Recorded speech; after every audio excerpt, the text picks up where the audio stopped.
सभापति महोदय, मैं पंडित दीनदयाल उपाध्याय जन्म शताब्दी वर्ष और गुरु गोविंद सिंह जी के 350वीं वर्षगांठ प्रकाश पर्व हम लोग मना रहे हैं। सबका साथ सबका विकास भारत के इतिहास में रेल और आम बजट पेश करने की 93 साल की पुरानी परंपरा को इस केंद्र की सरकार ने एक ऐतिहासिक और साहसिक कदम उठाकर इस परंपरा को बदला है।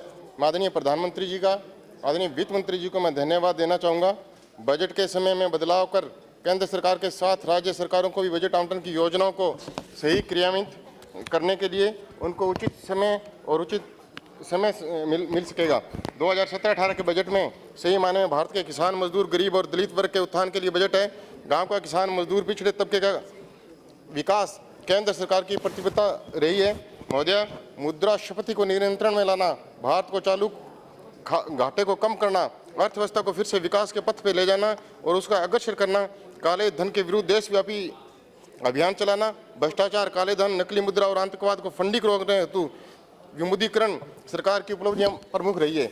महोदय, मैं 70% किसान जो खेत में काम करते हैं, मैं समझता हूं कि सरकार ने उनके लिए बहुत कुछ किया है। कृषि विकास क्षेत्र में 2014 में जब सरकार में हम लोग आए थे, तब से लेके आज तक किसानों के लिए इस सरकार ने हमेशा ही सोचा है। केंद्र सरकार ने 10 लाख करोड़ रुपए का ऋण किसानों को उपलब्ध कराने का प्रावधान किया है और 60 दिनों तक ऋण ब्याज मुक्त रहेगा। ये सबसे बड़ा काम इस सरकार ने किया है। भारतवर्ष के गाँव में खुशहाली और समृद्धि के मार्ग खोले जा सकते हैं। देश के प्रधानमंत्री जी का विजन है कि भारत की खुशहाली का रास्ता गांव और खेतों से होकर गुजरता है। मैं समझता हूं कि कृषि विकास दर इसमें 5% से भी ज़्यादा होने का अनुमान है, लगभग 2% के जो आसपास थी। महोदय, आगामी 5 वर्ष में किसानों की आय दुगनी करने का लक्ष्य इस सरकार ने रखा है और जो ये काम केंद्र सरकार ने हाथ में लिया है, इससे मुझे ऐसा महसूस हो रहा है कि किसान की आय दुगनी होगी। मैं समझता हूँ कि किसान का संकट प्राकृतिक आपदा से ही होता है और जहाँ पे पक्की पकाई फसल अगर खराब हो जाए तो किसान के लिए सबसे बड़ा दुर्भाग्य का विषय होता है। महोदय, फसल बीमा योजना में केंद्र सरकार ने 1.5% फसल बीमा में 1.5% रबी की फसल के लिए और जो 2% खरीफ की फसल के लिए प्रीमियम रखा है। मैं समझता हूँ कि किसान के लिए बहुत बड़ी देन है और जिन लोगों ने किसान की बात की है उनके लिए इन्होंने क्या किया ये मुझे कहने की जरूरत नहीं है। महोदय, मैं समझता हूँ कि धरती माँ की तबीयत खराब हो रही है। इसके लिए देश के प्रधानमंत्री जी ने 17 फरवरी 2015 को राजस्थान के सूरतगढ़ के अंदर एक सॉइल हेल्थ कार्ड की स्थापना की थी, क्योंकि धरती माँ की जितनी तबीयत खराब हो रही है, अगर उस तबीयत को अगर हम ठीक नहीं कर पाए तो मैं समझता हूँ कि धरती माँ हमेशा के लिए हमसे चली जाएगी। और इसके लिए भूमि प्रशिक्षण, भूमि की उर्वरक शक्ति और क्षमता को बढ़ाने का काम अगर कोई कर सकता है वो सॉइल हेल्थ कार्ड कर सकता है। महोदय, 12 करोड़ 82 लाख के करीब सॉइल हेल्थ कार्ड अब तक बन चुके हैं और ये इस सरकार का किसानों के प्रति सबसे बड़ा संवेदनशील जो काम किया था वो ये काम है। मैं समझता हूँ कि 460 मृदा प्रशिक्षण प्रयोगशालाओं को केंद्र सरकार ने मंजूरी दी है। जब हमारी धरती माँ की तबीयत ठीक होगी, धरती की जमीन की जांच प्रयोगशाला में होगी, उसको कितना क्या चाहिए अगर वो किसान समझ जाएगा, उस दिन इस किसान के खेत की इनकम दुगनी होगी। ऐसा कहते मुझे कोई शंका नहीं है। महोदय, यूरिया कितनी हमारे लिए किसान के लिए लाभदायक थी या खतरनाक थी, यह तो एक वक्त का विषय है, लेकिन नीम कोटक यूरिया जो केंद्र की सरकार ने आदरणीय प्रधानमंत्री जी के शुरुआत में जो उनको शुरुआत हुई है वो किसान के लिए बहुत ज़्यादा लाभकारी सिद्ध होगी।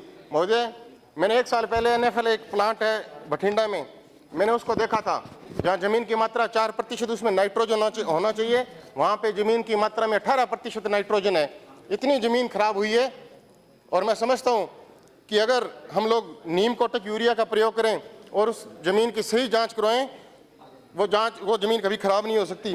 मानव जीवन की रक्षा करना सॉइल हेल्थ कार्ड से भी किसी से भी है तो माननीय प्रधानमंत्री जी ने इसको अपने जब हाथ में लिया था, मैं समझता हूँ इस भयानक स्थिति जो हमारे बॉर्डर इलाके हैं वहाँ पे कैंसर, डायरिया, शुगर और चिकनगुनिया जैसी बीमारियाँ जो सबसे ज़्यादा हो रही है, उसको बचाने का अगर कोई काम कर सकता है तो हम लोग धरती की जांच सही ढंग से कराएं।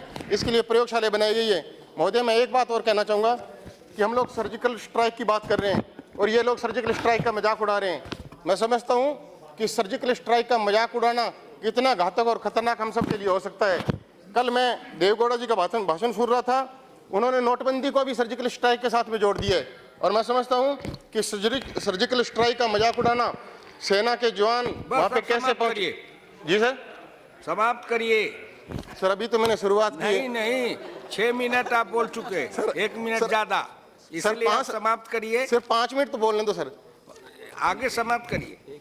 1 मिनट आप में कुछ समापन कर लीजिए। सर मैं मेरी कॉन्स्टिट्यूंसी कुछ मैं बात निवेदन करना चाहूंगा सरकार से।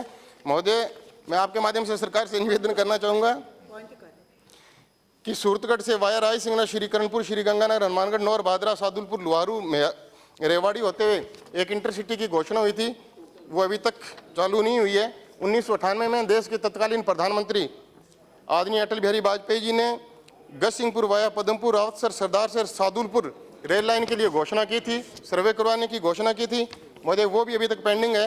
बीकानेर दादर सप्ताह की सुपरफास्ट की ट्रेनिंग की घोषणा हुई है, हमारी वो भी पेंडिंग है। मैं सरकार से आग्रह करना चाहूँगा कि इन ट्रेनों पर विशेष ध्यान देंगे। मेरे 2 पॉइंट और हैं सभापति महोदय। एक तो इंदिरा गांधी कैनाल जो एशिया महाद्वीप की सबसे बड़ी नहर है, इसके लिए इसकी रीसिल्टनिंग के लिए यानी 1970 में ये नहर बनी थी और आज तक इसकी साफ सफाई नहीं हुई है। इसके लिए 3400 करोड़ रुपए हमारे पेंडिंग पड़े हैं। फाइनेंस डिपार्टमेंट जिस दिन उनको परमिशन दे देगा, वो जायका से उसका MOU हुआ है। मैं समझता हूँ कि ये काम होना बहुत जरूरी है। दूसरा, एक हमारे राजस्थान के लिए सबसे महत्वपूर्ण मुद्दा, जो सिंचाई क्षेत्र के 7 जिले आते हैं, उसमें सबसे महत्वपूर्ण मुद्दा है सभापति महोदय, राजस्थान, पंजाब और हरियाणा के पानी का वितरण का मामला है।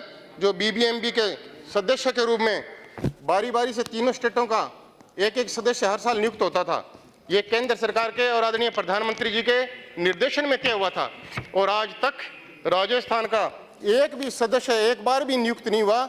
मैं केंद्र सरकार से आग्रह करूंगा कि हरियाणा और पंजाब का जब सदस्य वहाँ पे नियुक्त होता है तो राजस्थान का भी एक सदस्य हर साल की तरह नियुक्त हो। मैं यही सरकार से मैं आग्रह करूंगा। अध्यक्ष महोदय, आपने समय दिया, बहुत बहुत धन्यवाद। जय हिंद। धन्यवाद।